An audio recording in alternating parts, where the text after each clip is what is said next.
The society that separates its scholars from its warriors will have its thinking done by cowards and its fighting by fools.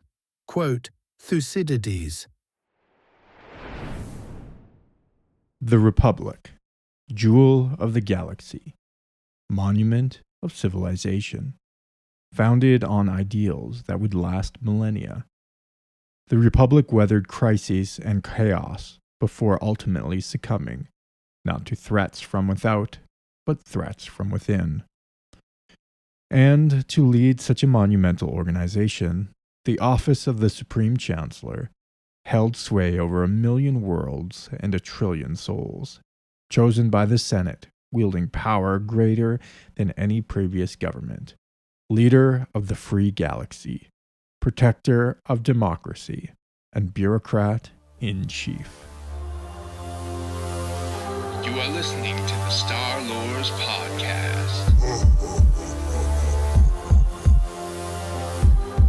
I find your lack of faith disturbing. You stuck-up, half-witted, scruffy-looking nerf herder. But I was going into Toshi Station to pick up some power converters.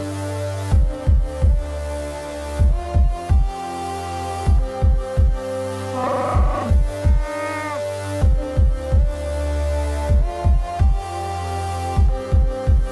got a bad feeling about this. Foundations. The Galactic Republic was the galaxy's dominant governing body for over 25 millennia, enduring until its reformation into the Galactic Empire in 19 BBY. For most of its existence, it was known simply as the Republic. In later eras, it came to be remembered as the Old Republic, and more rarely as the Old Galactic Republic, or the First Galactic Republic. The term Old Order was occasionally applied in retrospect, though it never gained widespread use. At its core, the Galactic Republic was a representative democracy, encompassing countless star systems, sectors, and member worlds across the known galaxy. Its central authority was divided into 3 branches: legislative, executive, and judicial. Legislative power resided in the Galactic Senate, a vast assembly of elected and appointed delegates charged with mediating disputes ranging from local planetary matters to issues of galactic consequence. The Senate regulated interstellar commerce, debated law and policy, and in principle served as the voice of the Republic's citizens. Executive authority was vested in the office of the Supreme Chancellor. Elected from among the Senate's own members, the Chancellor presided over the Senate and functioned as the Republic's chief executive. As both head of state and president, the Supreme Chancellor embodied the unity of the Republic, wielding significant influence over legislation, diplomacy, and the administration of government. While formally constrained by Senate oversight and tradition, the power of the chancellorship grew steadily over time, particularly during periods of crisis. The judicial branch consisted of the Supreme Court and a network of regional courts. The Supreme Court composed of 12 justices led by a Chief Justice and served as the highest legal authority, interpreting Republic law and arbitrating disputes between member worlds and institutions. For most of its long history, the Republic did not present itself as a rigidly centralized state, but rather as a voluntary union of sovereign worlds, bound together for mutual defense and shared prosperity. Its accumulated history was said to be vast enough to, quote, fill 1,000 libraries. In the final decades before the rise of the Emperor Palpatine's New Order, the Republic remained well-intentioned but increasingly ineffective. Mired in bureaucracy, weakened by political maneuvering, and compromised by corporate and systemic corruption. After existing for more than 25,000 years, the Galactic Republic ultimately fell when the Sith exploited the expanding authority of the Chancellorship, transforming the ancient democracy into the Galactic Empire.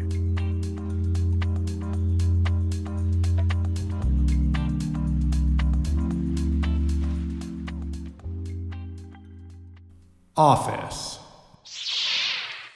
The office of the Supreme Chancellor had two distinct meanings within the framework of republic governance. In its narrow sense, it referred to the institution and authority of the Supreme Chancellor as an individual office holder. More commonly, however, the term encompassed the extensive network of aides, advisors, staff, and subordinate government bodies that operated directly under the Chancellor's authority. In this broad sense, the office functioned as a hybrid of executive cabinet and personal staff, serving as the de facto, if not formally codified, executive branch of the Galactic Republic. The composition of the office combined permanent institutional elements with positions that varied according to preferences and priorities of each chancellor. Certain components were enduring regardless of who held office, including the judicial department, the Chancellor's Guard, the senior administrative aide, and, by implication, agencies such as the Republic Measures and Standards Bureau. Alongside these standing bodies, individual chancellors often appointed trusted officials or created specialized posts, allowing the office to expand or contract in both influence and reach over time. Following the Republic's reorganization into the Galactic Empire under Palpatine, the title of Supreme Chancellor was abolished and replaced with that of Galactic Emperor. Correspondingly, the office of the Supreme Chancellor was formally renamed the Office of the Emperor, preserving much of its bureaucratic structure while concentrating authority in a single autocratic figure.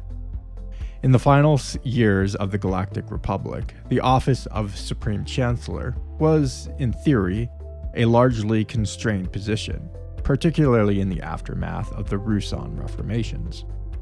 Formal executive authority was limited, and the Republic remained dominated by senatorial consensus and committee governance. Nevertheless, by virtue of serving as president of the Galactic Senate, the Chancellor retained significant procedural authority. This included the power to convene special sessions of the Senate and to guide the flow of legislative business. The Chancellor could invoke certain prerogatives to bypass minor procedural hurdles and exercised absolute control over the right of speech within the Senate chamber. In extreme circumstances, this authority extended to the expulsion or banishment of a sitting senator. The Chancellor also served as head of the Senatorial Council, further reinforcing the office's role as the central moderating force within the legislature. Despite its formal power, the Chancellorship remained one of the most prestigious positions in the Republic. The Supreme Chancellor maintained grand offices both within the Chancellery of the Senate Rotunda and in the domed Senate office building in Galactic City. Proper address for the office holder was Your Excellency. The principal symbol of both the Galactic Senate and the Chancellorship was the fanned spear, a sigil prominently displayed on the Chancellor's podium at the center of the Senate Rotunda's main chamber. When presiding in the chamber, the Chancellor traditionally wore a Veda cloth robe and was outwardly distinguished, at least in the case of humanoids, by an azure blue sash worn at the waist. Known as the Blue Band of Chancery, this color matched that of the Senate Guard and was strictly reserved for the office of Chancellor. As a result, the deliberate inclusion of blue in a senator's attire, such as Senator Palpatine's use of a blue collar, was widely interpreted as open declaration of ambition for chancellorship. The Supreme Chancellor was elected from among the senators of the Galactic Senate and served a standard term of 4 years. By law, no individual could serve more than 2 consecutive terms, requiring a chancellor to step down after 8 continuous years in office. Chancellor Finis Valorum presided during the blockade of Naboo, overseeing the Senate's response to the escalating dispute between Naboo and the Trade Federation. His perceived indecisiveness during the crisis culminated in his removal from the office when Queen Padme Amidala of Naboo, acting on the urging of Senator Palpatine, introduced a successful vote of no confidence. Palpatine would go on to become the last Supreme Chancellor of the Galactic Republic. Under his tenure, the office was transformed from a restrained administrative role into the most powerful position in galactic government. Citing the Separatist crisis and later the outbreak of the Clone Wars, Palpatine persuaded the Senate to grant him sweeping emergency powers.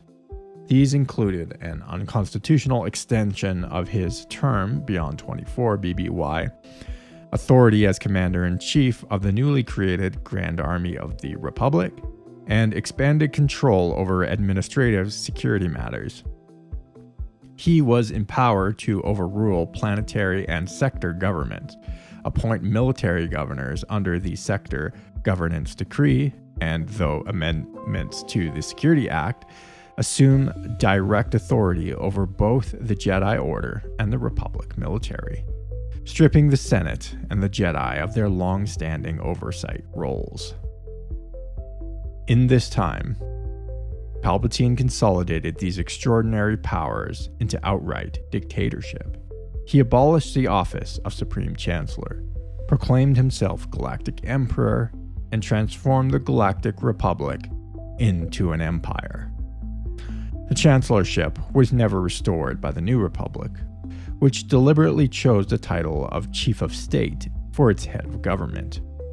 Although the office of Chancellor had symbolized unity and civic virtue for thousands of years since the Republic's founding, Palpatine's 13-year tenure, followed by his imperial reign, irrevocably tainted the position, rendering it too controversial to survive. The Supreme Chancellor of the Republic was formally addressed as Your Excellency, a style that contrasted sharply with the later imperial honorific, Your Imperial Majesty. This form of address was used even in military contexts, such as in communications with the officers of the Grand Army of the Republic, including Admiral Wilhuff Tarkin. Within the Senate chamber, tradition dictated that the Chancellor refer to himself in the third person as the Chair or the Chairwoman, underscoring the office's role as a primus inter pares, first among equals. Notably, Chancellor Palpatine departed from this convention, a subtle but telling deviation from long-established senatorial custom.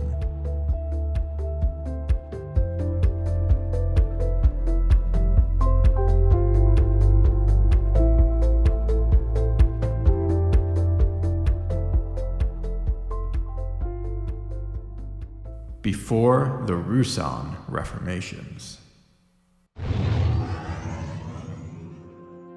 The First Chancellor.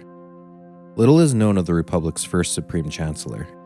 Surviving holorecords portray a middle-aged, pale-skinned human male with brown hair and a beard, shown flanked by two advisors, one Nikto and one Mon Calamari. At the formal establishment of the Galactic Republic in 25053 BBY, an individual assumed office as its inaugural Supreme Chancellor. Contemporary records do not preserve the Chancellor's name, but they do note the symbolic trappings of the office. The Chancellor was depicted wearing robes of deep blue, a color that would acquire enduring political significance. This same hue was later adopted by the Senate Guard, the elite security force charged with the protection of the Galactic Senate. Over the millennia of the Republic's existence, blue became a recurring and defining element of the Guard's uniform, ultimately coming to symbolize not only the authority of the Senate, but also the continuity, legitimacy, and longevity of the Republic governance itself. From its earliest days, the Chancellorship thus emerged not merely as an administrative post, but as a visible embodiment of unity and central authority within an otherwise decentralized union of worlds. Felorian. The earliest Supreme Chancellor, known by name, was Felorian, who was in office in 15,500 BBY. During Felorian's tenure, the Galactic Republic made its first recorded contact with the Duinaguians, an encounter that culminated in the Duinaguian contention at Coruscant. As tensions escalated, many within the Galactic Senate demanded the immediate mobilization of the Republic Navy. Florian, however, refused to authorize military action, choosing instead to pursue direct communication with the enigmatic visitors. Through these efforts, the Duonaguians revealed themselves to be both intelligent and inherently peaceful. Negotiations were undertaken between Chancellor Florian and the Duonaguian philosopher Bors Mat-O, resulting in a formal treaty that peacefully resolved the crisis. In the aftermath of the accord, Florian and Bors Mat-O jointly founded the University of Coruscant, an institution that would endure as a symbol of interspecies cooperation and the Republic's commitment to diplomacy, learning, and mutual understanding. Florian's legacy persisted long after his time in office. A luxury liner bearing the name of Chancellor Florian was in service millennia later, reflecting the last cultural recognition afforded to one of the Republic's earliest and most principled leaders. Despite these accomplishments, Florian was frequently criticized within the Galactic Senate for what detractors described as hesitation and indecisiveness. His reluctance to resort to force, however, came to be viewed by later historians as emblematic of the Republic's foundational ideals, an early expression of a chancellorship that favored diplomacy and restraint over coercion.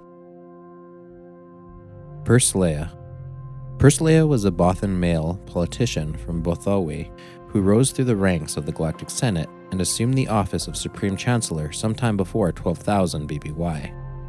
His administration came to an abrupt end in 11987 BBY when he was impeached by the Senate as a result of manipulation by the Pius Dei, a conspiratorial and humanocentric religious sect determined to install one of its own adherents in power. Following his removal from office, Persleia was assassinated under circumstances widely associated with the same ideological upheaval that had driven his impeachment. He was succeeded by Contispex I, an open follower of the Pius Dei faith. As Supreme Chancellor, Contispex exploited instability within the Hutt Empire after the Hutt cataclysms and authorized a full-scale invasion of Hutt space in 11965 BBY, inaugurating the Pius Dei Crusades.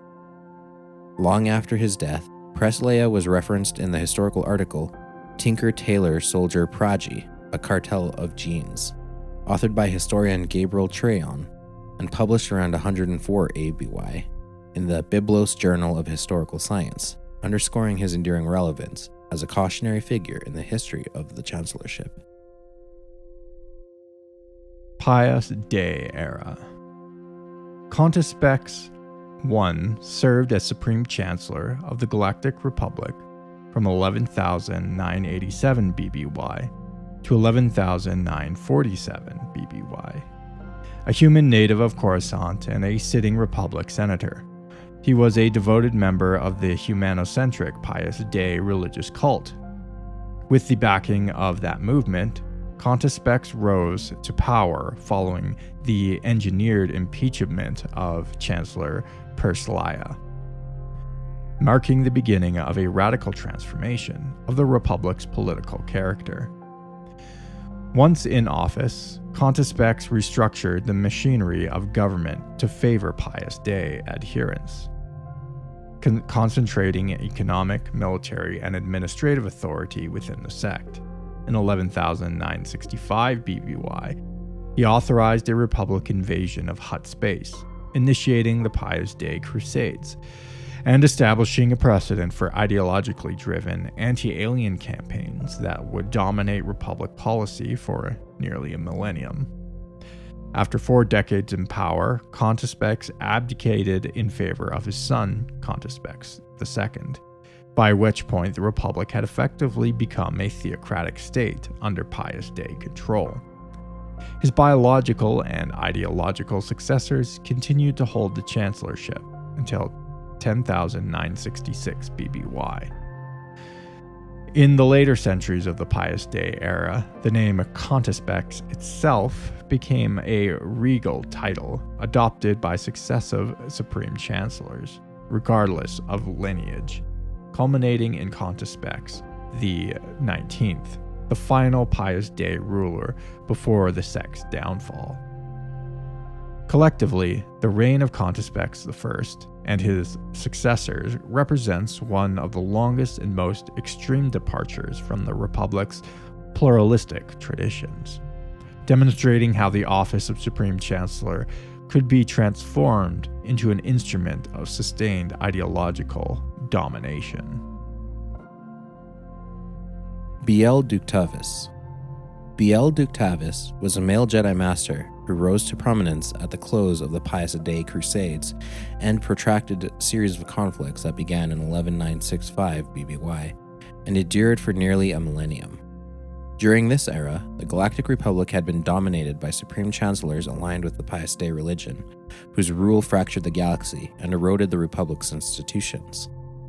Throughout much of this period, Ductavis and the Jedi Order remained on Ossus, largely removed from direct governance while the Crusades unfolded. By the reign of Chancellor Contespex XIX, the final Pius Dei ruler, the Jedi Order had begun covert coordination with Kamasi peacekeepers in an effort to bring an end to the sect's oppressive control of the Republic. After years of preparation, these efforts culminated in 10966 BBY when the Jedi arrested Contespex XIX aboard his flagship, Flame of the Sinithara, and suspended the Galactic Senate. Following Contespex's trial and imprisonment on Camus, the Jedi High Council appointed Ductavis to the office of Supreme Chancellor in an extraordinary interim measure intended to stabilize and reconstruct galactic governance. Ductavis simultaneously held the titles of Supreme Chancellor and Grand Master of the Jedi Order, an unprecedented concentration of moral and political authority justified by the Republic's dire condition. His leadership marked a transitional period, focused on restoring legitimacy, ending sectarian rule, and laying the groundwork for the Republic's return to civilian governance. In addition to this political role, Ductavis left behind a philosophical legacy in the form of the Ductavis Holocron, created during his lifetime. The Holocron was stored beneath the Great Jedi Library on Ossus, but was lost when the planet was evacuated ahead of the Kron supernova. Unable to access the sealed vault, the Jedi left the Holocron buried beneath the ruins. Ductavis was widely regarded as measured, trustworthy, and principled, qualities that led both the Jedi High Council and surviving Republic institutions to entrust him with leadership in the immediate aftermath of the Pius Dei era. Ductavis was Force-sensitive and attained the rank of Jedi Master, possessing the discipline and insight expected of a leader during one of the Republic's most fragile transitions. Blotus the Hutt. He was a male Hutt who served as Supreme Chancellor of the Republic for an unprecedented 275-year term during the Reinatus period, which spanned from 9000 to 8000 BBY. Prior to his elevation, Blotus had governed a cluster of mining worlds that had seceded from the remnants of the Hutt Empire, and successfully petitioned for admission into the Republic. Despite lingering tensions between Republic and Hutt species, both Blotus and his worlds were accepted, and he quickly gained popularity within the Galactic Senate. He was later elected Supreme Chancellor by an overwhelming majority, becoming the first Hutt to hold the office. His ascension represented the culmination of centuries of Hutt integration into Republic society, and decisively overturned entrenched prejudices against the species. As Chancellor, Blotus presided over a prolonged era of stability and economic expansion. His policies, most notably the granting of tax breaks to independent merchants, stimulated trade throughout the core worlds and fueled significant growth on Coruscant itself. Blotus remained in office for 275 years, a tenure unmatched in Republic history. He died peacefully in his sleep at the age of 912, and his chancellorship came to be remembered as a golden age of effective and inclusive government. Long after his death, his legacy endured. During the Cold War between the Republic and the Sith Empire, His favored seat in the Senate building's lounge was deliberately left unoccupied as a mark of respect. Later historians, including Voron Naal, writing in 36 ABY, consistently ranked Blotus among the most distinguished Supreme Chancellors the Republic ever produced. He was widely regarded as a capable and pragmatic administrator, whose political skill allowed him to transcend the stereotypes long associated with Huts. His long and prosperous tenure cemented his reputation as one of the most respected and celebrated figures ever to hold the office of Supreme Chancellor. Negritha. Negritha held the office of Supreme Chancellor of the Galactic Republic around 7786 BBY, presiding over an era still shadowed by the memory of the Waymancy Storm. The conflict fought in 7811 BBY had erupted after disastrous first contact with the warships of the Waymancy Hollow, where the Sisters of the Machinesmith had spent a millennium refining Republic technology. The Northern Rim became a theater of devastation, as the signatories of Waymancy struck at both military forces and civilian settlements, their technological superiority leaving the Republic reeling. Yet from the crucible of defeat came ingenuity. Republic engineers and scientists, seizing captured enemy weapons and starship generators, unlocked breakthroughs that turned the tide. Morale surged alongside innovation, and the Republic ultimately triumphed, reducing the infamous Waymancy bridal seat to a hyperspace sinkhole. Decades later, Negritha stood before the Republic to mark the 25th anniversary of that hard-won victory, recounting both the suffering and the ingenuity that had carried the galaxy through the storm. The conflict had sparked a renaissance of technological advancement, ushering in a golden age of starship construction and cementing the Republic's resilience in the face of overwhelming odds. Fatum. Fatum served as Supreme Chancellor of the Galactic Republic during the Mandalorian period in 5010 BBY. His administration became notorious for a controversial decision granting control of the Koros system in the core worlds, then nominally under the Republic jurisdiction, to its local aristocracy. The move, widely seen as an act of influence trading, sparked scandal and ultimately undermined Fatum's authority, contributing to the downfall of his government. The Koros system, later renamed the Empress Teta system in honor of Empress Teta, included the planet Empress Teta, formerly known as Chorus Major. This world has been colonized by Coruscanti explorers aboard generation ships and became notable for its carbonite deposits, which in turn spurred development in sleeper ship technology. Fatum's tenure, though brief, left a lasting mark on the Republic by highlighting the vulnerabilities of political favoritism and the tensions between central authority and local powers. Pultimo. Pultimo served as Supreme Chancellor of the Galactic Republic during the Great Hyperspace War, a galaxy-spanning conflict between Naga Sato's Sith Empire and the Republic. Following the decisive Republic victory of the Battle of Korriban in 5000 BBY, led in part by Empress Teta of Koros Major, Pultimo authorized a counter-invasion of Sith-controlled space. His campaign had dual aims: to eliminate any lingering threats from the Sato's empire, and to liberate the Sith species from the dark side corruption that had plagued them since the arrival of the Dark Jedi exiles in 6900 BBY. Pultimo's strategy deliberately targeted Sith institutions, sacred sites, and artifacts rather than indiscriminately harming the Sith population, reflecting a vision of purification rather than conquest. He believed that the Republic's intervention would secure long-term safety, while offering the Sith people a chance at renewal free from the dark side influence. Pultimo's actions were later studied by Jedi historians, such as the Keldor archivist Nost Durai, who reflected on the counter-invasion during the Great Galactic War against Emperor Vitiate's resurgent Sith Empire. He was vigilant and uncompromising, unsatisfied with mere battlefield victories. He viewed the eradication of Sith institutions as essential to the Republic's survival, and saw his measures as both protective and redemptive for the Sith civilization itself. Vo Katara. Volkatara began his career as an elite rocket jumper in the Galactic Republic Army, mastering the use of jetpacks and earning numerous decorations for his service. By 4800 BBY, he had risen to the office of Supreme Chancellor. During his tenure, the galaxy faced the brutal Gank massacres. The Gank species, hired by the Neomodians to subdue Porporites, began systematically exterminating other populations. In response, Chancellor Volkatara commissioned the creation of the first Juggernaut war droids to bolster Republic forces and support the Jedi Knights in suppressing the Gank threat.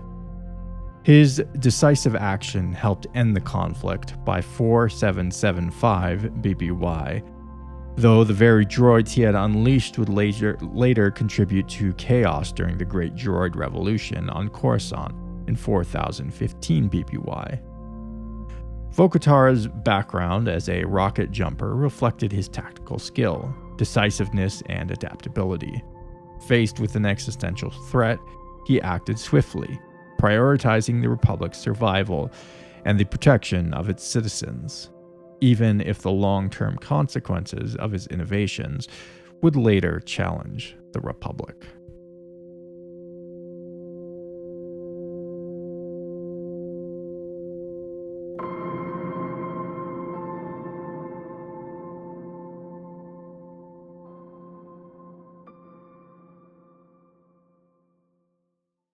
And now, a word from our sponsor. As the years pass, even the strongest connection to the Force can start to fade. Maybe your reflexes aren't what they used to be, or your saber feels just a little heavier in the morning. That's why there's Forcellus, the trusted formula designed for mature beings who want to keep the Force flowing. Each capsule contains a balanced blend of essential minerals, bacta extracts, and naturally enhanced midichlorian stimulants to help maintain healthy energy levels, balance your aura, and support overall Force awareness. Whether you're training younglings or just trying to remember where you parked your land speeder, Forcellus can help you feel like yourself again. Because age may dull the saber, but the Force is forever. Ask your med droid today about Forcellus, now available in easy-to-swallow capsules or bantha berry chewables. Forcellus. Keep the Force within reach. Welcome aboard the Millennial Falcon. This is Christian. And this is Jordan. And we are currently exploring the beautiful Grand Library of the Republic, going through holorecords and halls of governance to unravel the mystery of what is the Supreme Chancellorship. And before me and Christian give you guys our galactic civics lesson, we're going to get into some housekeeping. So first of all, if you want to be a supporter of the show, make sure you head on over to patreon.com/StarLords, and all of our bonus episodes are there, as well as our live streams. Live streams you can get free on YouTube. Make sure to check out the YouTube channel. Just search Star Lords Podcast, and you should be able to find it. You can always get free open access there, but if you want an audio-only version on your audio feed, you'll have to be a Patreon member. Patreon.com/StarLords. And don't forget to reach out to us. We are on Instagram, Facebook, X, Discord. All that good stuff is in the description of the show. And if you can't support us monetarily, make sure to review the show. That really helps. Reviewing, sharing, that kind of stuff. All that kind of stuff helps. And if you have any questions, comments, collections, fan fiction. A little hard to get to the fan fiction. I want to catch up on some when I get some time. But if you have anything like that, good place to go is starlordspodcast@gmail.com, and you can send it there. Otherwise, you can DM us on one of our social medias. But I think that's all I got on that end there, Christian. Awesome. All right, let's get into this history lesson. Apologies to all our listeners. If you're not really into politics and stuff, this might be like a dry historical type episode. There will be a couple of these coming, maybe not all back to back, but we got to get through it. I want to cover Star Wars in its totality, and that includes going through the lists of the list of chancellors of the Galactic Republic. Indeed. First, I just want to say that depending on certain older texts, the original name for the Republic leader was actually going to be president. I imagine maybe George Lucas felt that was too on the nose. Yeah, a little so bit. they settled for Chancellor. But there are some older Star Wars books that still use the reference. In the 76 novelization of A New Hope, they call the Chancellor president. Oh, okay. A couple of the essential chronology That's interesting. guides both use titles like president to describe the chancellorship, at least in the ancient past, like the Great Sith War. Yeah. And it's the visual dictionary too.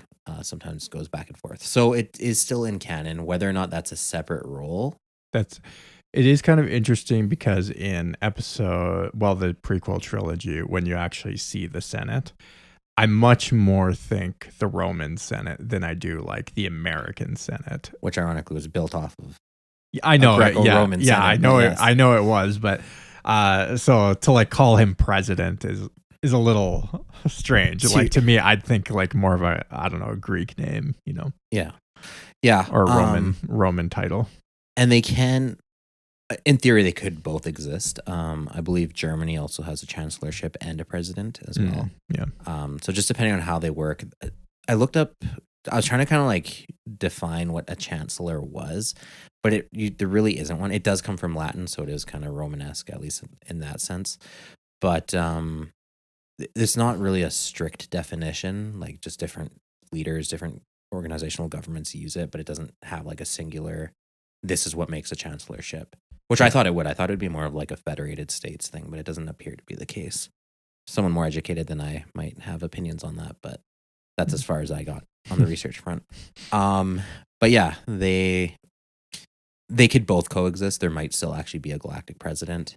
He obviously wouldn't be the president in the sense of you think of like the president of the United States. It might be like a lesser role to the Supreme Chancellor. The Supreme Chancellor is the head of state. Yes. So, yeah. Regardless of whether or not, or the other alternative is that it's actually an alternative title. He could be like a president of, let's say, the president of the Senate and also Supreme Chancellor of the Galactic Republic or something like that. Yeah. One of the cool things I like about the first Chancellor is he's almost like lost to history. I actually like that they did that because it does give it a feel of being old and ancient. It is ancient. Yeah. but you kind of miss that sometimes with when you're reading a Star Wars story 10,000 years before Battle of Yavin. Yeah.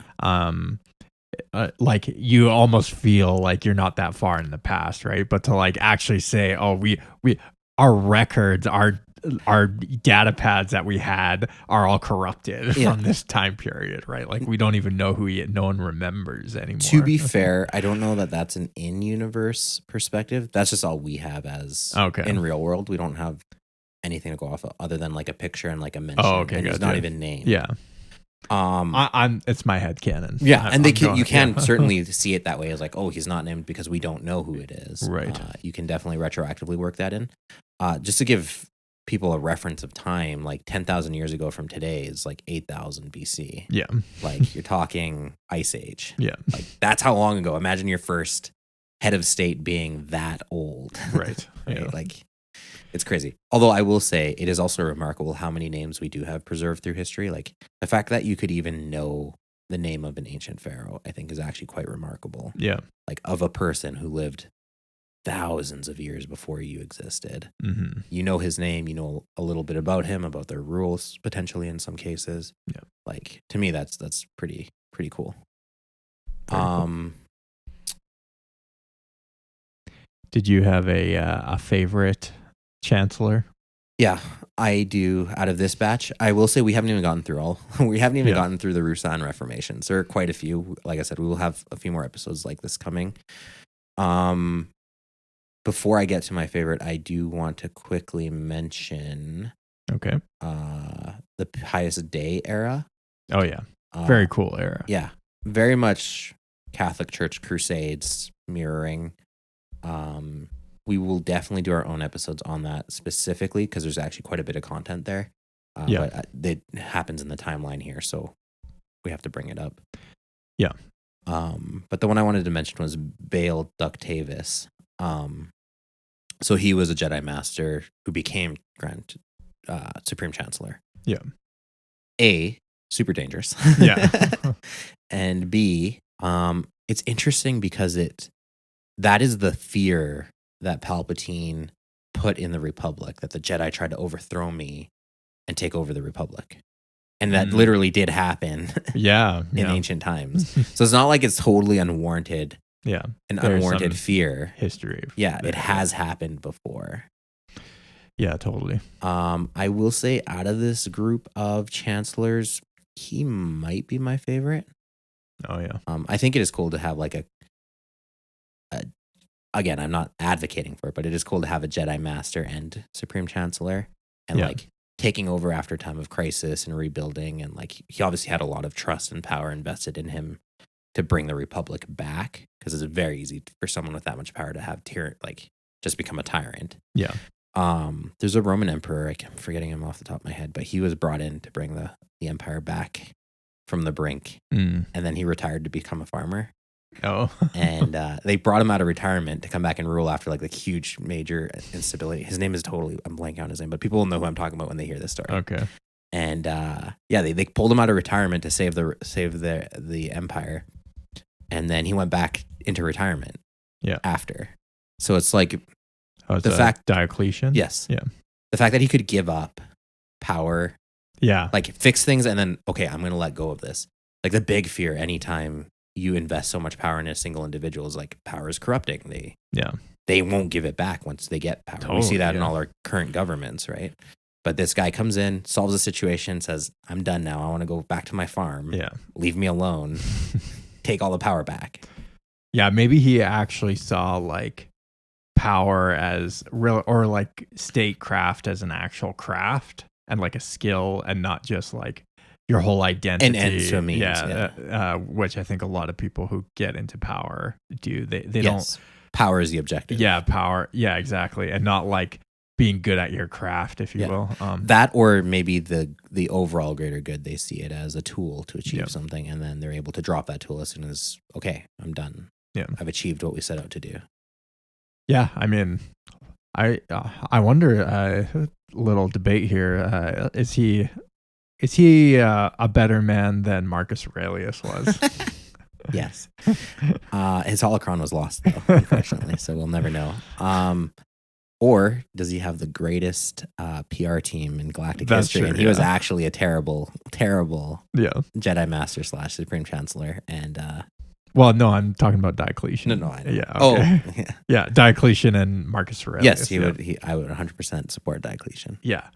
I mean, everyone loves like meditations and stuff, and it's some good writing. It's some classic writing. However, I feel like Marcus Aurelius was sort of the last emperor before the Rome started to decline, and his son was terrible, and he like handed the empire off to his son and kind of ruined it. So it kind of makes you question whether Marcus Aurelius's wisdom was actually as good as everyone makes it out to be, if that makes sense. You don't agree? I have thoughts. This is not a Roman podcast. No, I know, but it's somewhat relevant to a lineage of emperors, of chancellors. Diocletian was also pretty harsh to Christians too. I'll say he was one of the more brutal emperors, so definitely a point against him. But I mean, that's his point against him, but doesn't that make him a good Roman emperor? Maybe, yeah.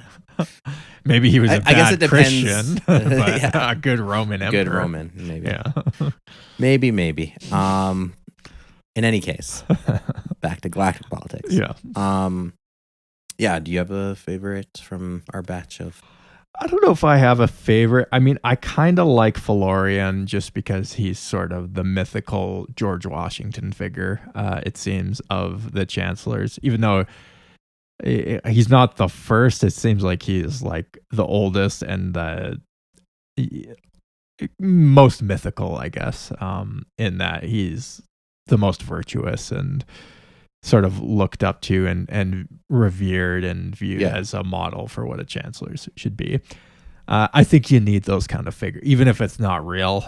You need like a myth. You need that myth. The founding mythos. Yeah. You know, it's also like, I don't know, Blotus the Hutt. I just love the names. Yeah. Blotus and what is it? Fatus or Fatum? Yeah. Excuse me. Having a Hutt as a chancellor is kind of interesting. I don't know if I could totally see it just because of like everything we know about. Are you a speciesist, Jordan? I am. Like I'm just gonna come out and say it. Like I have a stereotype of what a Hutt is. A Hutt is, and it's hard for me to imagine like a Hutt rising through the ranks, but it is kind of interesting. And it's also like you would think that wouldn't the Hutt space itself becomes like a hive of scum and villainy, right? Later on in the galactic history. And like you would think that the Hutts would have become more ingratiated with the Republic and Republic society. But it doesn't seem that way by the time you get to like modern era. No, but there's a lot of history between then and modern era. I know, which I think is fair, right? Again, look at the state of the world from Ice Age till now. There's been a lot of political change. Sure. Yeah. Blotus himself too is also not stereotypical like any Hutt you would imagine. And the fact that he is seen as like, it's true. Again, kind of like you mentioned with the not the first chancellor, but almost like mythic in how like he's remembered as like this great figure. He brought the Republic into a golden age, a golden era. I do wonder too if. Also, I was gonna ask maybe because I didn't quite catch this. So, like, I guess in the modern era, chancellors can only serve 8 years, basically 2 terms, 2 4-year terms. That's what was in the script. But we have a bunch of examples of chancellors serving much longer. Obviously, Blotus the Hutt served for 275 years, and we also know that Hutts are long lived. So, yes. It'll get so the biggest upheaval, and before we get there, will be the Rusan reformations are going to be huge, like republic shaping events. Mm-hmm. I'm not sure if changes will come during the Rusan reformations or before. Yeah. But so far, a lot of these must have been some sort of reform. That happened. Yeah, and who knows if that happened 10 years before episode 1, or if it happened 20,000 years before. And I'll have to go back and check. I haven't written the following episodes up yet, but I have a feeling somewhere around the Rusan reformations where you're going to see the Republic take a different shape. Yeah, and I will say too, there is kind of an advantage to being like a long-living species like a Hutt, just in terms of long-termism, right? Yeah. Like you can think on a much longer time horizon, which is really good if you're managing a state. Yes. You know, because a lot of, especially in democratic politics, short-termism rules the day, right? Like it's only to get to your people your are thinking in 4-year terms. Get to your next election. That's all you're thinking. You're not thinking about 10 or 20 or 30 years down the road, right? Whereas if you're not only can you serve like till the day you die, but you're not going to die for a long time, so you can serve for like even centuries, perhaps, right? And that can really like bring in a lot of long-termism, which and perspective, which I think is beneficial when we're talking about like a state on the state level. Yeah, certainly, and the state often outlives the individual. Right, good state anyway, a functional state. Yeah, kind of like your Roman thing. Like, a good state might be a bit of an oxymoron, but a state that is self-preserving, right, will achieve its goal. And having a leader that sees it to the end. That's oftentimes an argument made by monarchists. Yeah, is that you have someone who's personally tied to the welfare of the state. They're the embodiment of the state, and they think on that long-term scale because it's like, I'm going to be king until I die. Yeah. So I better make moves to make my kingdom prosperous and successful. In theory, of course. Yes. But I'll make my kingdom prosperous and successful. That means I will be prosperous and successful for my lifetime. Mm-hmm. And then you get into dynasties where you like, I want to invest those virtues in my kids, and blah blah blah blah. Oftentimes you'll end up with your bad ruler though, and they'll throw it all away. But Absolutely. that's a whole other side rant. Yeah, there are a lot of cool, interesting figures. There's also not a lot we have on a lot of them. A lot of them are just mentioned in a lot of chronologies in passing. We don't have like full fleshed out details about them or their lives or like them as characters. Yeah. We often get like a 2-paragraph, this is who he was, this is how he is, or how he's perceived, and that's it. Yeah. So we're kind of leaning a lot on faith, I guess, when it comes to.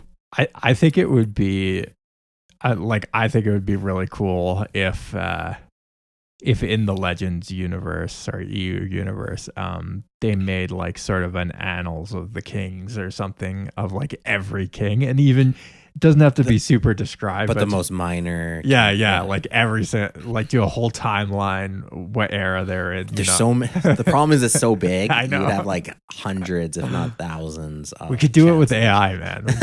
We'll fill in all the gaps. Yeah, we could go a lot faster. Yeah. Write that thing, anyways. Yeah, I think even with the choice of using the term of chancellor, my initial feeling was it probably has more to do actually with Hitler. And this is just a parallel I came up with, whether or not it was Lucas's intention. But as we all know, again, the leader of Germany is the chancellor, and Hitler was elected to chancellorship, and then he turned it into his tyrannical regime.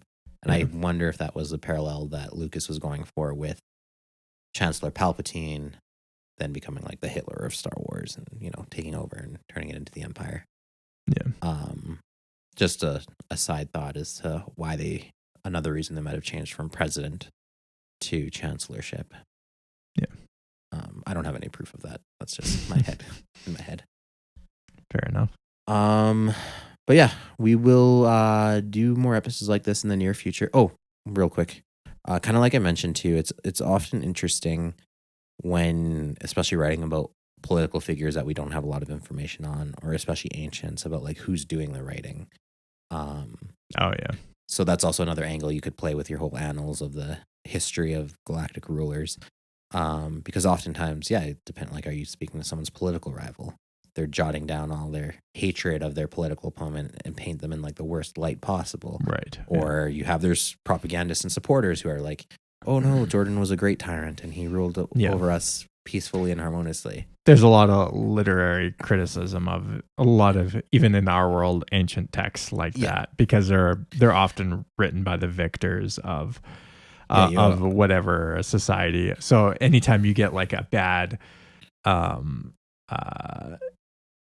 or sort of like a negative viewpoint about a certain people or ruler person. It's like, is that history reliable? Yes. Right? Like, and probably not.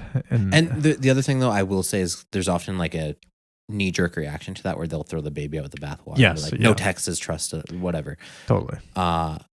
No, like as long as you can account for the author's biases, and oftentimes that comes through other records and things. Like there's a pattern to this that you can put together. Like, okay, this may or may not be true, or may not be 100% true, right? Based on their account. But let's say it's cross-referenced with another writer, or that person's political leanings at the time. Oh, they really hated that Roman emperor, so they wrote about the emperor in this way, which we know at the time in context was probably like an insult rather than a true story. Yeah. Or like a parable rather than a true story. Or the reverse is like, oh, this guy was a huge supporter, but maybe some of the facts of both their stories line up. Like, okay, we know he was here at this time in this place, did this thing. And then how that was perceived might be where the political difference is, right? Yeah. So that, again, I'm just trying to, you hear it a lot where like history is written by the victors. Yeah. Maybe. But also at the same time, it doesn't mean no historical record is without validity. Completely unreliable. Right. Yeah, I totally agree. I know like the Bible gets criticized a lot for this. Like how can you? They're presenting like for one thing. One example is the child sacrifice of the Canaanites, and child sacrifice to Moloch, and how it's like talked about a few times, referenced a few times in the Old Testament, especially in Kings and Chronicles. And like a lot of people think that that was just exaggeration and that never actually happened. You have one group of people calling another group of people monsters that are their enemies, right? Yeah, so. It's like if you were to call someone that you didn't like Hitler, right? Like it's like you're trying to make them out to be the worst possible thing. And that might be true. However, I do think there is other extra biblical evidence that would support that practice was going on. Like other Phoenician sources and also archaeological evidence. That's right. And also, in defense of the Bible,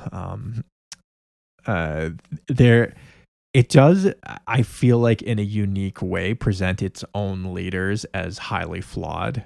Which isn't often the case. The case in a lot of other similar Mesopotamian texts. You get a lot of Egyptian rulers who have like, oh, this was the best king ever. Yeah, right? And like stuff that can't possibly be true. Yeah, and often they are apotheosis kings, right? Like they are like a god king of some kind, right? And the Bible actually does present often the kings are like very imperfect. Even David, like. Obviously the founder of Jerusalem and whatnot, like he is presented as being like very flawed, obviously with the Bathsheba story and whatnot. So I don't know, just something to think about when we're thinking about that. But anything else on that? Just a nitpick. Okay. What? I wouldn't say that David founded Jerusalem, but conquered.